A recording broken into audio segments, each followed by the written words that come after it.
Hello friends, welcome back to my YouTube channel let's learn together. जैसे कि हमने पिछले 2 वीडियोस में बात की थी यूरोपियों के भारत में आगमन में, जिसमें हम लोगों ने बात की डच के बारे में, पुर्तगालियों के बारे में और अंग्रेज़ों के बारे में। लेकिन अब हम बात करते हैं अंतिम जाति जो भारत में आई, जो कि थे फ्रांसीसियों की बात की जाए तो सबसे पहले जो थे प्रधानमंत्री रिस्लू ने 1642 में फ्रांस में एक कंपनी की स्थापना की थी। सबसे पहली कंपनी थी वो थी सोसाइटी डी ला ओरिएंट 1642 में प्रधानमंत्री रिस्लू ने। लेकिन ये सफल नहीं हो पाई क्योंकि इसने अपना जो पूरा शक्ति और साधन थे वो कहीं ना कहीं मेडागास्कर को स्थापित करने में व्यय कर दिया। फिर इसके बाद अगर हम आगे बढ़ते हैं तो फ्रांसीसी ईस्ट इंडिया कंपनी जिसे हम बोलते हैं, 1664 में लुई 14वें जो थे वो उस समय प्रधानमंत्री थे, तो उनके अधीन रह के कॉलबर्ट ने जो है 1664 में फ्रांसीसी ईस्ट इंडिया कंपनी, जिसको एक्चुअली में फ्रांस में देखें तो कैंपेन डेस इंडस ओरिएंटल्स करके नाम से इसकी स्थापना की थी। इसके बाद जो इम्पोर्टेंट है वो है 1668, जब फ्रांकोइस कैरन ने सबसे पहला फैक्ट्री या कारखाना जो था सूरत में स्टैब्लिश किया 1668 में। फिर 1669 में गोलकुंडा के शासक की परमिशन के साथ उन्होंने मसूलीपट्टनम में दूसरी फैक्ट्री स्टैब्लिश की है। ये इसके बारे में इम्पोर्टेंट है। अब हम बात करते हैं बहुत ही ब्रीफ में कि फ्रांस और अंग्रेज़ों के मध्य संघर्ष क्यों हुआ। अगर हम देखें बेसिकली इसमें एक तो सबसे इम्पोर्टेंट चीज़ थी कि उस समय जब मुगलों का शासन था तो बहुत उनकी शक्तियाँ जो थी वो कहीं ना कहीं आपसी मतभेद के कारण कम होती जा रही थी। 1739 में नादिर शाह का आक्रमण और 1761 में अहमद शाह अब्दाली का आक्रमण हुआ, तो उससे कहीं ना कहीं वो जग जाहिर हो गया कि उनकी शक्तियाँ पूरी तरीके से क्षीण हो चुकी हैं। तो ऐसे में फ्रांसीसियों को लगा कि अब उन्हें पूर्व की तरफ उन्मुख होना चाहिए व्यापार करने के लिए। 2-3 पॉइंट्स इंपॉर्टेंट। सबसे पहला, एक तो व्यापारिक एकाधिकार स्थापित करने के लिए वो कहीं ना कहीं चाह रहे थे कि व्यापार में आए। दूसरी चीज़ थी त्रिकोणीय युद्ध। उस समय क्योंकि अंग्रेज़, डच और पुर्तगाली तीनों लोग थे, तो अंग्रेज़ों ने डच और पुर्तगालियों को हरा के अपने आप को स्टैब्लिश कर लिया था। तो अब कहीं ना कहीं फ्रांसीसियों को लगा कि उनको वहाँ जाके अपना व्यापार की ओर उन्मुख होना चाहिए। तीसरी चीज़ जो थी वो थी यूरोप में मतभेद। असल में यूरोप में भी अगर हम देखें तो अंग्रेज़ों और फ्रांसीसियों के मध्य कहीं ना कहीं मतभेद थे। 1740 में ऑस्ट्रिया का उत्तराधिकार का युद्ध था, जिसके कारणवश ये मतभेद था। एक्चुअली 1740 में प्रशासकीय शासक फ्रेडरिक ने साइलेशिया पर आक्रमण कर दिया। साइलेशिया जो था वो ऑस्ट्रिया की महारानी जो थी मैरिया थालसा, उनके अधीन था। तो ऐसे में जब उन्होंने आक्रमण किया तो फ्रांसीसियों ने फ्रेडरिक की मदद की। अंग्रेज़ों ने जब ये चीज़ देखी तो उन्होंने जो है फिर मैरिया थालसा जो ऑस्ट्रिया की रानी थी उनकी मदद की। तो इन्हीं मतभेद की वजह से इनके मध्य भी मतभेद हो गया। अब अगर हम बात करें तो सबसे इम्पोर्टेंट यहाँ पे जो आते हैं वो है कि 3 युद्ध हुए हैं अंग्रेज़ी फ्रांसीसियों के, जिन्हें हम कर्नाटक युद्ध के भी नाम से जाना जाता है। ऐसा इसलिए क्योंकि जो मेन केंद्र था यहाँ पे इनके बीच होने वाले युद्ध का वो कर्नाटक था, इसीलिए इन्हें कर्नाटक युद्ध के नाम से भी जाना जाता है।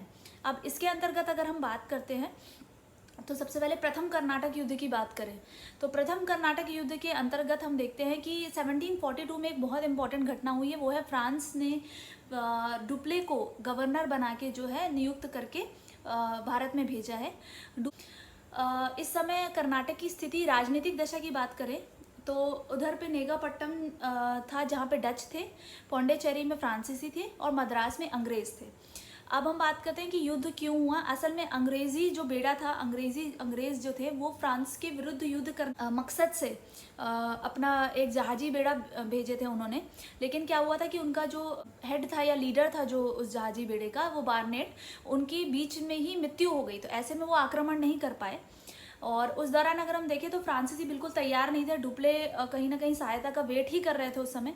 तो अगर ऐसे में अगर आक्रमण होता तो वो पूरी तरीके से हार जाते, पर ऐसा नहीं हो पाए, जिस कारण जब मृत्यु हुई बार्नेट की तो अंग्रेज़ों ने अपना बेड़ा वो वापस लेके हुगली पहुँचे। जैसे ही वो पहुँचे तो डुप्ले ने क्या किया, अपने बेड़े के साथ मिलकर आक्रमण किया मद्रास में और मद्रास को अपने अधीन कर लिया। लेकिन इसमें फ्रांसीसियों में आपस में ही मतभेद हो गया। जो डुप्ले थे उनका जो जहाजी बेड़ा था उसका जो लीडर था वो बोडोरने करके था। वो क्या चाहते थे कि वो जो मद्रास है वो अंग्रेज़ों को बेचना चाहते थे, जबकि डुप्ले उसको अपने अधीन ही रखना चाहते थे। ऐसे में संधि हुई और उसको मद्रास को अंग्रेज़ों को बेच दिया गया। पर जैसे ही 1746 में मद्रास बुडोन जो है वो बाहर वापस फ्रांस गए हैं। तो यहाँ मद्रास पे पुनः जो है डुप्ले ने आक्रमण कर दिया है और उसे अपने अंडर कंट्रोल ले लिया है। अब डुप्ले ने इसके लिए जो है कर्नाटक के जो उस समय शासक थे अनवरुद्दीन, उनकी मदद ली थी। तो अनवरुद्दीन ने उनको फिर उनसे मद्रास मांगा। तो जब ऐसा मांगा और डुप्ले ने मना कर दिया तो इनके बीच में आपसी संघर्ष हुआ और ये जो था सेंट थॉम बैटल बोला जाता है इसको, या अड़ियार का युद्ध भी कहा जाता है, क्योंकि ये जो था ये कर्नाटक के पास ही वहाँ एक राज्य एक एरिया, और इसमें जो है वो अनवरुद्दीन की हार हुई है। और हम कहें तो ये एक युद्ध था जिसमें कहा जाता है कि डुप्ले ने ये प्रूव कर दिया था कि एक बड़ी सेना और बहुत सारे घुड़सवार सेना जो है उसके अगेंस्ट में एक संगठित और पैदल सेना जो है वो भी कहीं ना कहीं एक ऐसी बड़ी सेना को हरा सकती है। तो यही एक इम्पॉर्टेंट चीज़ जो इस युद्ध में हुई थी वो थी। ये प्रथम कर्नाटक युद्ध था जो 1746 से 48 के बीच में हुआ था। अब इस युद्ध के हराने के बाद डुप्ले ने कई सारी कोशिशें की, उसने और भी जगह आक्रमण करने की कोशिश की, फोर्ट सेंट डेविड जो है उस पर भी, लेकिन उस पर हारे। फिर अंग्रेज़ों ने पौंडीचेरी पे आक्रमण किया, लेकिन वहाँ पे भी फ्रांसीसी जो थे वो जीत गए। लेकिन इसके बाद क्या हुआ है कि यूरोप में जब इनका आपस में संघर्ष खत्म हो गया तो ऑस्ट्रिया के उत्तराधिकार के युद्ध को लेकर इधर संघर्ष हुआ था शुरू।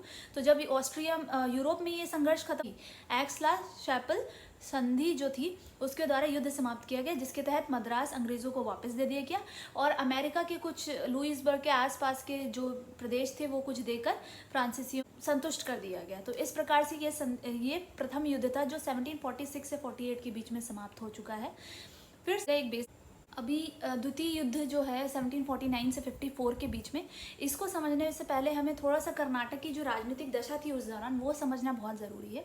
यहाँ पे जो तीन चीज़ें हैं कर्नाटक, तंजौर और हैदराबाद, क्योंकि ये तीनों कहीं ना कहीं को रिलेटेड है तो उसको समझना ज़रूरी है। कर्नाटक की बात करें तो उस समय क्योंकि बहुत बड़ा एक पोर्शन था जहाँ पे अर्काड भी इसको कहा जाता था, यहाँ पे अगर हम बात करें तो उस समय अनवरुद्दीन राज कर रहे थे।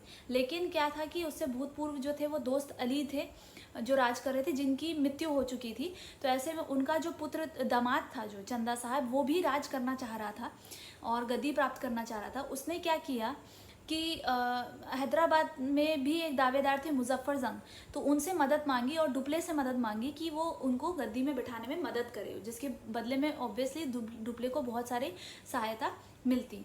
1748 में अगर हम बात करते हैं हैदराबाद की स्थिति की, तो उधर पे उस समय आसफ जहाँ थे जिनकी मृत्यु हुई, तो उसके बाद उनका जो पुत्र था नासिर जंग, उनको गद्दी पे बैठना था, लेकिन उनके जो देवते थे मुजफ्फर जंग, वो जो थे वो भी चाहते थे उसी गद्दी पे बैठना। ऐसे में उसने चंदा साहब और डुप्ले के साथ मिलकर फिर से षड्यंत्र बनाया।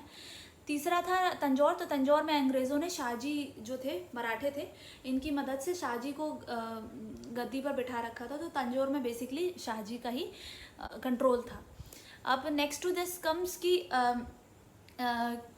क्या कंडीशन थी या क्या हुआ, युद्ध का जो कारण था वो एक्चुअली क्या हुआ कि जब चंदा साहब ने मदद मांगी मुजफ्फर जंग और डुप्ले से, तो इन्होंने तीनों ने मिलकर सबसे पहले अनवरुद्दीन पर कर्नाटक में आक्रमण किया, जिसमें अनवरुद्दीन की मृत्यु हो गई और उनका जो पुत्र था मोहम्मद अली वो त्रिचनापल्ली भाग गया है, कर्नाटक को अपने कंट्रोल में लिया। ऐसे में अंग्रेज़ों ने भी ठानी कि वो मोहम्मद अली की मदद करेंगे जो त्रिचनापल्ली भाग चुका है, और नासिर जंग की मदद ने अंग्रेज़ों की मदद से फिर से इनके ऊपर आक्रमण किया है, जिसमें मुजफ्फर जंग की हार हुई है और वापस से इनके अधीन कर्नाटक जो था वो वापस से अंग्रेज़ों के पास आ गया। डुप्ले ने इसके बाद डुप्ले ने कई सारे अभियान किए हैं और इसी दौरान 1750 में उन्होंने नासिर जंग की हत्या कर दी और उसके बाद मुजफ्फर जंग जो थे उनको हैदराबाद का नवाब बना दिया है। तो ये यहाँ की कंडीशन। इसके बाद जो इम्पोर्टेंट चीज़ है वो है अर्काड का घेरा। एक्चुअली अर्काड जो हमने बताया कि काफ़ी बड़े पोर्शन जो कर्नाटक है उसको ही बोला जाता था, इसीलिए अब इधर पे हम बता रहे हैं कि मोहम्मद अली जो थे वो त्रिचनापल्ली में थे, तो अंग्रेज़ भी कुछ उनकी मदद के लिए थे मोहम्मद अली के वहाँ पे अंग्रेज़ी सेना। तो डुप्ले ने वहाँ पे घेरा डाल दिया। ऐसे में जब उन्होंने वहाँ पे घेरा डाला तो उस समय जो अंग्रेज़ थे वहाँ पे उनके जो गवर्नर थे वो आए थे नियुक्त होकर, क्लाइव।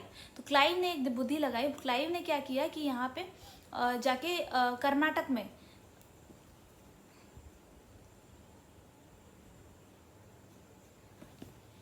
क्लाइव ने क्या किया, 200 सैनिकों के साथ मिलके अरकाट का घेरा डाल दिया। जब अरकाट का घेरा डाला तो चंदा साहब डर गए और उन्होंने अपने पुत्र रजा खान के अधीन एक सेना को अरकाट की ओर भेज दिया।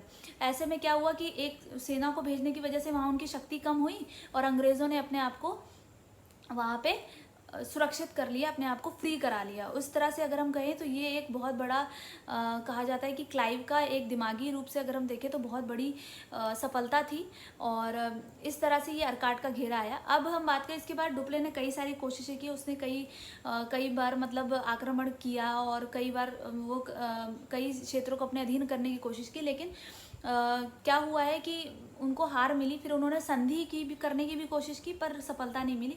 ऐसे में 1754 में फ्रांस ने उनको वापस बुलाया और गॉडहियो को जो है यहाँ पे गवर्नर नियुक्त करके भेजा है। उन्होंने आते ही पौंडीचेरी की संधि कर ली है। ये जो 1754 में पौंडीचेरी की संधि हुई है इसके अंतर्गत फोर्ट सेंट डेविड जो है वो देवीकूट और मद्रास अंग्रेज़ों के अधीन कर दिया गया है और ये मान लिया गया है कि जब तक यूरोप में शांति है तब तक इनके मध्य कोई संघर्ष नहीं होगा। और एक और चीज़, देसी जो राजा थे या भारत में जो भी राजा राज कर रहे थे उनके मामलों में दोनों ही शक्तियाँ किसी प्रकार से हस्तक्षेप नहीं करेंगी। तो ये कंप्लीट होता है हमारा दूसरा जो एंग्लो फ्रांसीसी युद्ध है।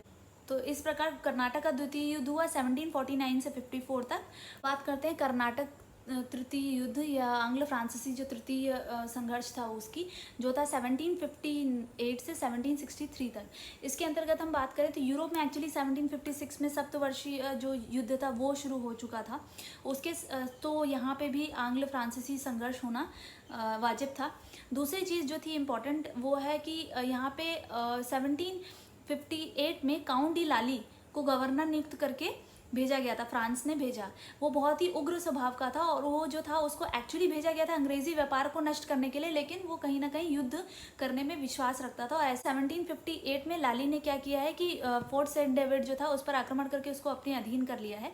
लेकिन यहाँ समस्या जो काउंट डी लाली के साथ थी वो थी उनको आर्थिक सहायता जो थी वो नहीं मिल रही थी और उसके अतिरिक्त अगर हम बात करें तो सेना जो थी उनकी वो भी बहुत ज़्यादा एफिशिएंट नहीं थी अंग्रेज़ों के मुकाबले।